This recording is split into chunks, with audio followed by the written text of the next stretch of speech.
les voy a invitar a que puedan buscar en sus Biblias, obviamente, y yo les voy a compartir pantalla lo que vamos a leer a continuación, que es el capítulo 32, de los versos del 1 al 7. Aquí voy a compartir pantalla. Dice: escuchan cielos y hablaré, oye tierra, las palabras de mi boca. Que caiga mi enseñanza como lluvia y desciendan mis palabras como rocío, como aguacero sobre el pasto nuevo, como lluvia abundante sobre plantas tiernas. Proclamaré el nombre del Señor. Alaben la grandeza de nuestro Dios. Él es la roca, sus obras son perfectas y todos sus caminos son justos. Dios es fiel, no practica la injusticia. Él es recto y justo. Actuaron contra él de manera corrupta. Para vergüenza de ellos ya no son sus hijos. Son una generación torcida y perversa.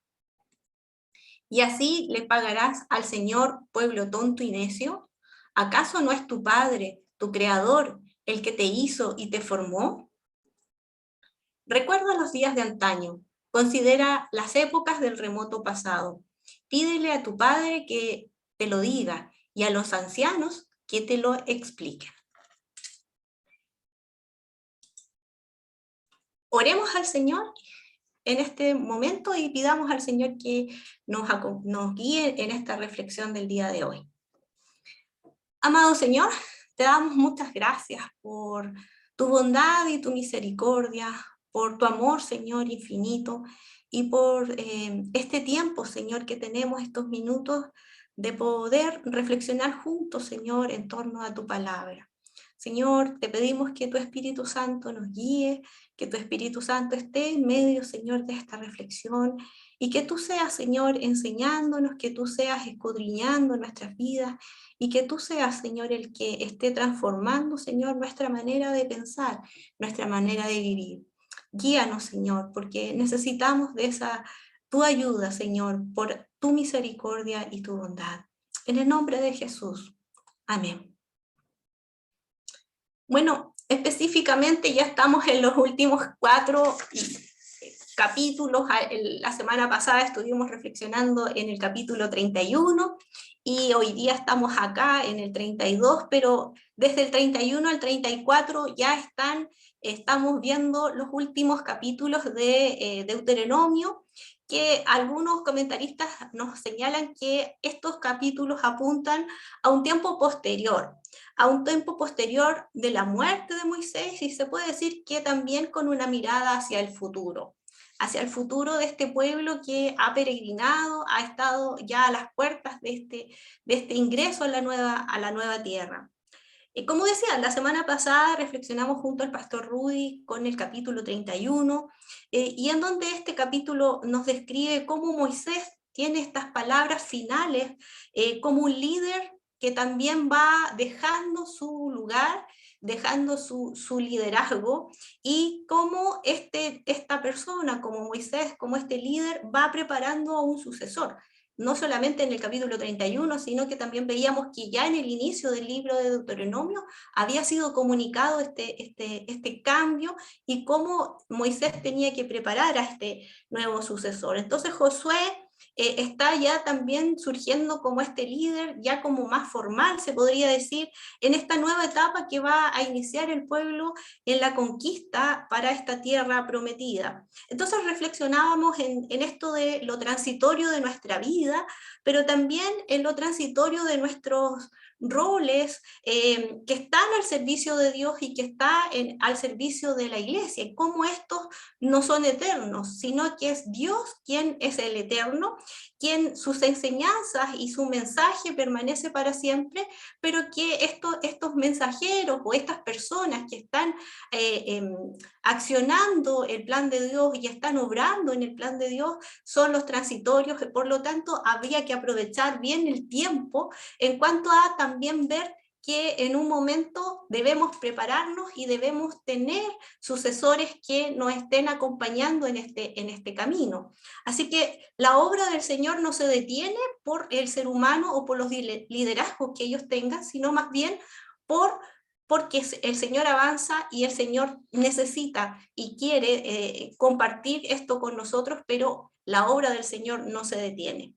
Bueno, el discurso de las palabras finales que enmarca estos capítulos continúa en el capítulo 32. Este gran discurso ahora lo hace de una manera distinta el escritor. Y dentro de este capítulo, desde los versos del 1 al 43, se encuentra de una manera poética, de una manera cantada, de una manera distinta. Ya no es una narración, no es una prosa, sino que más bien es un poema. Que posee características propias de la literatura sapiencial o poética, y esta se puede ver en algunas maneras. La poesía se puede entender porque apela a niveles o áreas del cerebro que van a evocar a nuestros sentimientos, no solamente a nuestros sentimientos y a nuestras emociones, como lo hacen algunas otras maneras que nos hacen reflexionar.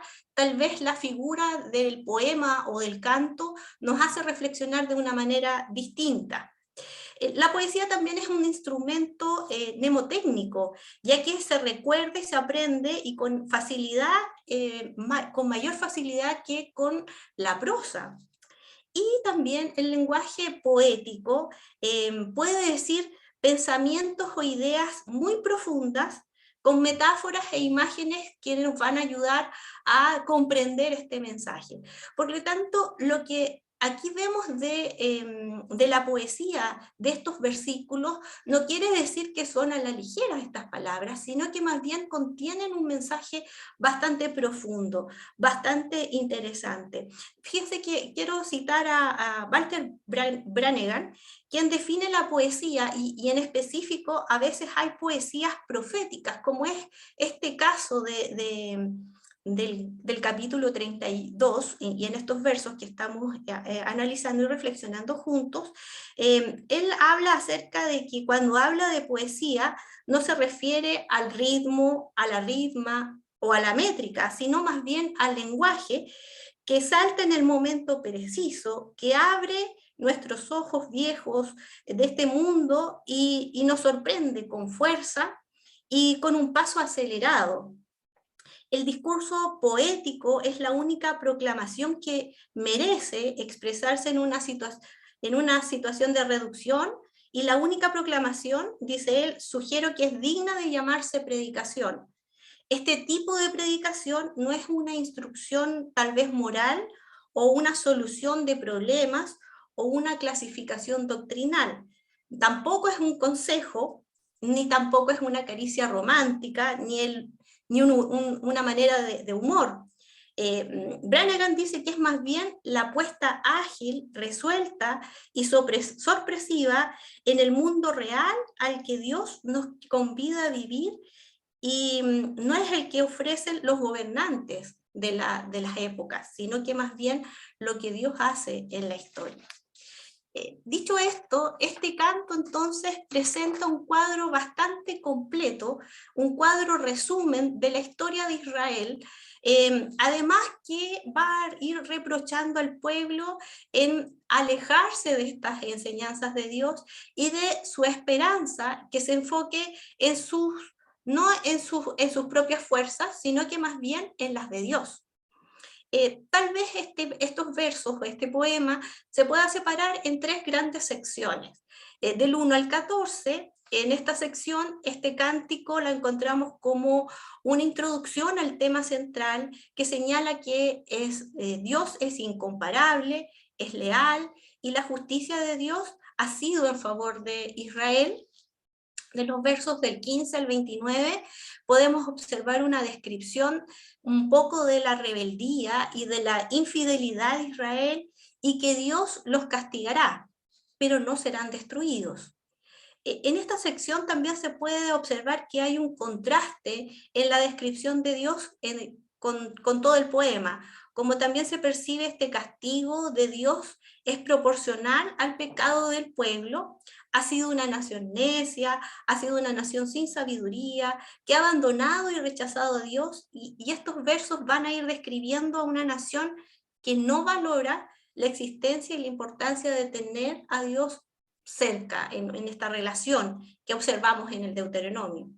Y de los versos del 30 al 43, estas palabras van a ir describiendo a este Dios que es único, que no tiene rival entre los otros dioses, y que termina con una invitación a alabar a Dios. Específicamente en los versos 37 al 38 van a indicar la causa principal del deslizamiento y del abandono de Israel, y la actitud que tiene este pueblo, y que también, ojo, este también es como un resumen de lo que hemos visto en el Deuteronomio, esta actitud de autoconfianza, de acercarse a otros dioses, que provoca la infidelidad y la injusticia en el pueblo.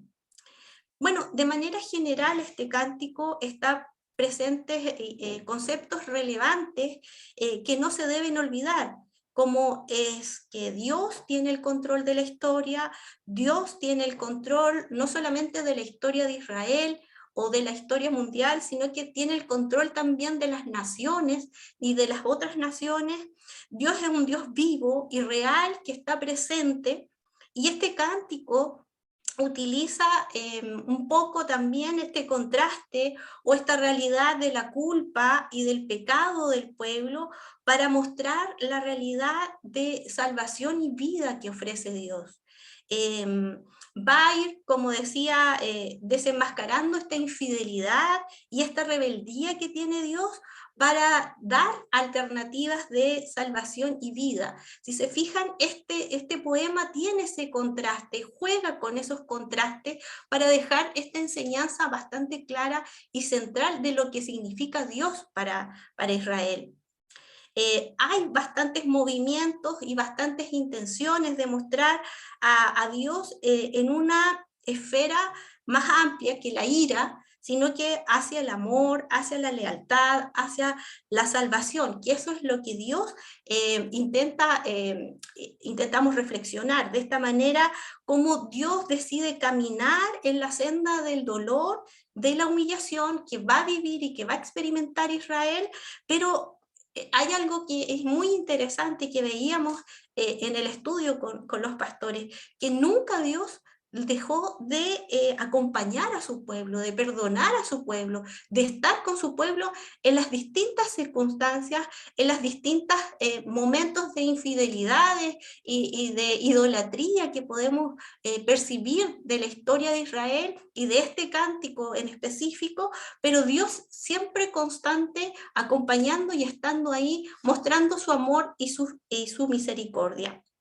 Este capítulo no termina con este canto, sino que hay dos narraciones que le continúan de otra manera. Está de los textos, de los versos, perdón, del 44 al 47, que va diciéndonos cómo Moisés va acompañando a este sucesor que es Josué, y del verso 48 al 52, estas palabras de Moisés que no, que le dicen o que le indican o le recuerdan que no va a entrar en la tierra prometida derechamente. Así termina un poco el análisis que podemos tener de este texto bastante amplio, y que yo les invito a que puedan leerlo con detenimiento, y tal vez algunos otros cánticos que ustedes vean y observen. Nosotros analizábamos que este cántico tiene mucho que decir y tiene mucha similitud, o hay elementos que se puedan comparar con Isaías, con el capítulo de Isaías 53 del siervo sufriente, cómo esto se puede también ver y también ir comparándolo con otros textos que nos ayudan a entender este cántico. Y que no es ajeno. Vuelvo a decir, pensaba un poco en que este salmo también nos ayuda a darnos cuenta de que todos los salmos o todos los cánticos no están en el libro de los salmos que vemos en el Antiguo Testamento, en nuestra Biblia, sino que hay otros salmos o hay otros cánticos y otros poemas que están también escritos y registrados en otros libros del Antiguo Testamento. Así que este también es un ejemplo de ello. Ahora, dentro de las consideraciones que quiero proponerles, yo tengo dos. La primera se puede reconocer un contenido teológico y profundo en las artes. Este capítulo del Deuteronomio, con este canto, con este poema, tiene el objetivo de recordar los buenos y malos momentos que viven este pueblo en su relación con Dios. Y me llamaba la atención, y nos llamaba la atención también, que estos ejemplos o este texto es muy honesto, no ocultan sus sentimientos, no ocultan lo malo, sino que lo expone, como también las consecuencias de sus errores. Son otra forma de enseñar, otra manera o una metodología distinta de la enseñanza. En la historia del cristianismo, el arte fue una herramienta muy utilizada. Y por eso hoy tenemos un desafío, que es crear como iglesia espacios donde el arte, en sus distintas expresiones, sea una manera de acompañarnos en la enseñanza, en los espacios formales que tenemos como enseñanza, pero también en la manera de poder expresar estos momentos de crisis que vamos a tener como seres humanos, las victorias que significan caminar con nuestro Dios, todo eso expresado en las distintas maneras del arte que tenemos como humanidad. Y aquí es interesante el desafío de retomarlo nuevamente y de darnos cuenta de que la manera de un canto, de un poema, tiene contenido teológico, y en las distintas artes que podemos ver y expresar, ya sea en la pintura, en el teatro, en las plásticas en general, en las artes plásticas, podemos expresar elementos y contenidos teológicos bastante profundos, con bastantes experiencias, con cosas que podemos enseñar y ir reflexionando juntos. Entonces, esto abre un camino, nos abre un camino, un desafío interesante como iglesia en cuanto a esto. Y lo segundo es la esperanza como un elemento escatológico. Cuando escuchamos la palabra o el término escatología, tal vez nos embarcamos en el estudio de los tiempos finales. Pero este cántico o este canto nos ayuda a reconocer que el establecimiento de la justicia de Dios en toda la tierra se llevará a cabo a pesar de que el plan de Dios lo veamos frustrado en algunos momentos, como es en la historia de Israel, por estas acciones que los seres humanos deciden, pero Dios mismo establecerá su justicia, y no solamente a Israel, sino que a toda la humanidad. Y esto lo expresa este canto, en la etapa final de la justicia que llevará a, que la realizará Dios para toda la humanidad. Y aquí me hago la observación de que ahora nosotros, como cristianos y cristianas, más conscientes que nunca en esta irrupción de Jesucristo en la historia de la humanidad, y que con esta irrupción se ha iniciado esta llegada del reino de Dios. Tal vez no es su plenitud, pero estamos viendo el accionar del reino de Dios en nuestras vidas. Estamos viviendo con esta esperanza de que estamos viendo la justicia de Dios, que en algún momento va a ser esta etapa final, o hemos estado tal vez en estas experiencias que hemos vivido, tal vez estas experiencias mundiales o esta experiencia de pandemia o las guerras o circunstancias de nuestra vida nos ha hecho perder esta esperanza, y muchos a lo mejor estamos viviendo en desesperanza. Entonces, este cántico nos anima nuevamente a enfocarnos en esta esperanza que nos da Dios de que un día va a establecer en su plenitud este reino, y este reino va a llevarnos a esta justicia de Dios para todos nosotros.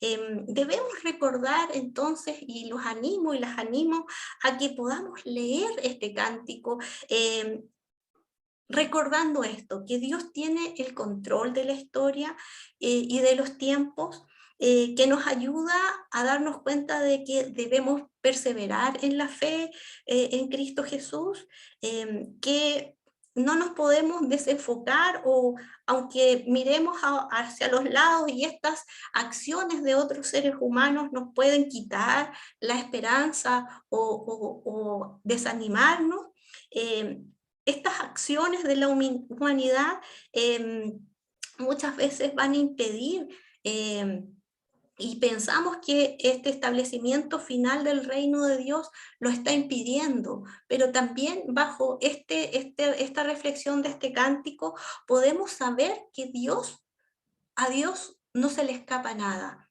Dios va a cumplir su plan y va a establecer su reino, se va a concretar, y este establecimiento de su justicia y este reino va a concretarse, y eso nos trae esperanza, nos hace vivir con esperanza en el futuro, el saber que Dios está y que Dios está presente, nos entrega una manera de vivir distinta, una manera en que sabemos que Cristo, con su pasión y su muerte, nos ha dado vida, vida en abundancia, y esta salvación no es algo que se va a terminar. Hay algo que es eterno, y esta relación que nosotros tenemos con Jesucristo en nuestra relación personal, pero también en nuestra relación como comunidad, como iglesia, es que Dios está con nosotros, y esta eternidad está presente en esta relación, y no se termina independiente de los gobiernos, independiente de las decisiones de la humanidad que sean favorables o desfavorables para nuestra vida. Dios tiene el control, Dios está.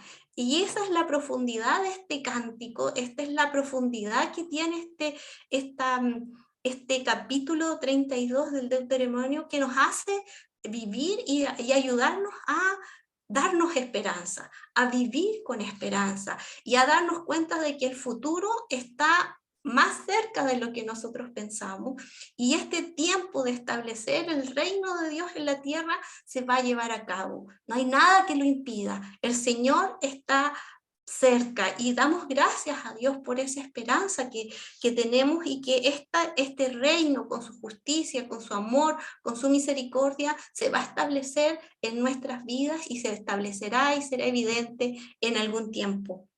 Quiero terminar este tiempo leyendo y recordando los versículos 3 y 4 de este capítulo. Proclamaré el nombre del Señor. Alaben la grandeza de nuestro Dios. Él es la roca, sus obras son perfectas y todos sus caminos son justos. Dios es fiel, no practica la injusticia, Él es recto y justo. Y eso es el mensaje y la reflexión y el animarnos a que el Señor es nuestra roca. Él es fiel, Él está en medio nuestro. Oremos al Señor. Te damos gracias, Padre, por esta tu palabra, que nos anima, que nos ayuda, Señor, a reflexionar en profundidad de esta relación que tenemos contigo, de esto que tú haces, Señor, en favor de la humanidad, Señor. Damos gracias porque tú eres ese Dios poderoso, que tus caminos son justos, que tú eres recto, que tú eres justo, y que eres nuestra roca. Señor, sabemos, Señor, que tú estás en medio nuestro, en nuestro caminar. Ayúdanos a vivir con esperanza. Ayúdanos a recordarnos y animarnos, Señor, en esta esperanza de que un día, Señor, tú establecerás, Señor, tu reino en plenitud. Gracias porque tenemos atisbos de esa esperanza con la llegada de Jesucristo a nuestras vidas. Señor, gracias porque sabemos, Señor, y entendemos que tu misericordia, Señor, y tu bondad están en nuestras vidas. Muchas gracias por lo que tú seguirás haciendo con nosotros. Señor, gracias por este cántico, Señor, que nos anima y que nos trae esperanza a cada uno de nosotros, Señor. En el nombre de Jesús. Amén.